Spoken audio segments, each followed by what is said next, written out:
Selamat pagi, Shalom. Dalam buku Roma 5 ayat 17 itu dikatakan seperti ini. Setiap orang yang menerima anugerah kebenaran dan anugerah kasih karunia, mereka hidup dan berkuasa. Lama sekali saya selalu berpikir bahwa waktu kita menerima Yesus, kita hidup dan kita berkuasa. Sebenarnya kalau kita perhatikan, tidak seperti itu. Waktu kita menerima Yesus, kehidupannya yang tinggal dalam diri kita. Dan kuasa itu bukan kuasa kita, kuasa Dia yang ada dalam dirinya itulah yang tinggal bersama dengan kita. Dan itu relevan dengan Matius amanat agung. Tuhan katakan apa? Pergilah, jadikan semua bangsa muridku.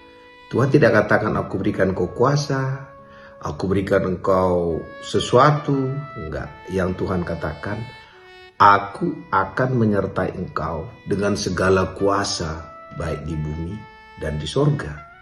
Sekarang arti Tuhan menyertai kita di sana adalah bukan sekitar kita. Dia tinggal dalam diri kita. Maka dalam buku Galatia dikatakan, namun aku hidup, bukan lagi aku, tapi Kristus yang hidup di dalam aku. Contoh seperti ini. Waktu ada yang buka cek, maka cek itu atas nama seseorang. Yang tanda tanganin orang itu. Waktu kita pakai cek itu, yang kita pakai uang orang itu.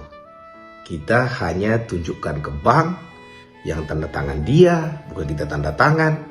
Yang dipakai adalah uang orang itu. Waktu kita katakan dalam nama Yesus, maka yang kita pakai bukan kita. Sekuat apa nama itu? Sekaya apa nama itu? Jadi bang, kalau ada orang kaya seperti itu, dia udah tahu ceknya atas nama siapa ya. Ya, berapapun dia minta dia cek, dia tahu berapa kekuatannya. Dan waktu kita katakan dalam nama Yesus, bukan kita yang dicek, tapi nama itu yang dicek. Dan Tuhan memberikan nama itu kepada kita. Dan di dalam nama itulah segala kuasa, baik di bumi, baik di surga. Dan itu diberikannya kepada kita. Karena itu hari ini setiap kali kita katakan dalam nama Yesus, maka kekuatan nama itulah yang dibawa ke surga. Dan di surga yang melihat siapa? Yesus juga. Jadi hari ini waktu dikatakan kita menerima Dia, diberikannya kita hidup dan berkuasa, kita tidak terpisah dengan Tuhan. Tapi hidupnya lah yang kita terima dan kuasanya lah yang kita terima. Maka setiap kali kita contoh kalau kita ngusir setan, kita tidak pernah katakan keluar kau dalam nama puasaku yang 3 hari. Nggak bisa. Atau kita katakan keluar kau setan dalam karena aku sudah berdoa 3 jam. Nggak bisa. Semua itu penting. Kita penting berdoa, berpuasa, penyembahan, semua penting. Tapi semua perbuatan kita itu tidak laku. Yang laku itu satu nama. Karena dikatakan dalam Alkitab, setiap nama tunduk kepada nama itu, yaitu nama Yesus. Jadi hari ini kalau ada yang sakit, jangan periksa penyakit kita. Sehebat apa nama itu, katakan sembuh. Jadi kalau ada orang sakit sebenarnya bukan masalah sakitnya, sehebat apa dokternya. Juga masalah keuangan, bukan segede apa masalah keuangan, sekaya apa yang sponsorin. Yang dokter kita adalah dokter segala dokter.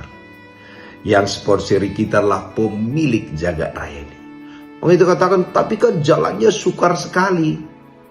Bukan sesukar apa perjalanan itu, tapi sehebat apa. Dan Yesus katakan dialah jalan. Jadi pagi hari ini, ingat ilustrasi ini, setiap kali kita pakai dalam nama Yesus, maka yang diperiksa nama itu.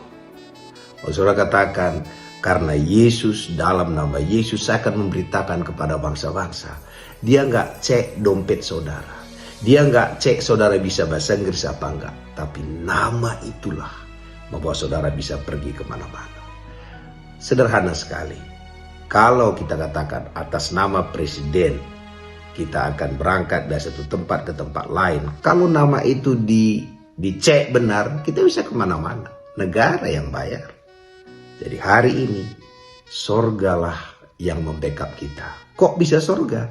Karena kita berasal dari Dia. Kamu berasal dari Allah, anak-anakku. Alkitab mengatakan karena kita berasal dari sorga, maka yang mensponsori kita di muka bumi ini adalah sorga. Karena itu mari pakai cek itu. Ada yang sakit mulai katakan, sembuh. Pakai nama apa? Nama Tuhan Yesus.